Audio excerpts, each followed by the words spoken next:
سلامونه دوستانو. په لاره تېرېدم نو یو معلومات مې ولیدل، ما ویل تاسو سره شیر کړم، یعنې نشر کړم. که په آلمان کې یاست دوستانو او تاسو کله هم تېرېږئ په پلازو باندې یا په مارکیټونو باندې یا په هر ځای کې چې تاسو دغه لفظونه الفاظ ووینئ په آلماني ژبه باندې ډېر زیات لیکل سوي دي، خو تاسو ته مهم جمله ښیم چې د دې څه معنا ده. یو تاسو ګورئ پاس، مطلب دغه تاسو ګورئ دا ده dein Job mit مطلب ستاسو لپاره وظیفه مطلب دا یو هغه ده، یو سټور ده، مطلب یو مارکیټ ده. نو دلته لیکلي دي چې مطلب ستاسو لپاره وظیفه.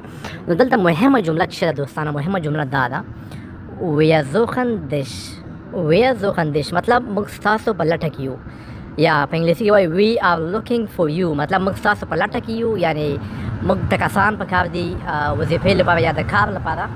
نو تاسو کولی شئ چې هر وخت کې دا وایي نه we are suchen dich، مطلب د دې مطلب دا ده چې په دې ځای کې یا په دې مارکیټ کې په دې پلازې کې چې په کار دي د کار لپاره کسان په کار دي.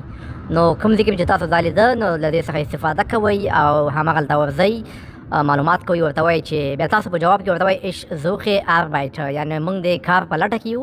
نو تاسو دغه دې ته کتلی شئ wir suchen dich، مطلب موږ ستاسو په لټه کې یو. نو کله هم چې تاسو دغه الفاظ وینئ نو مطلب دلته د کارونو فرصت ده، نو ډایرکټ ورځئ، هلته کارونه به تاسو ته میلاویږي انشاءالله.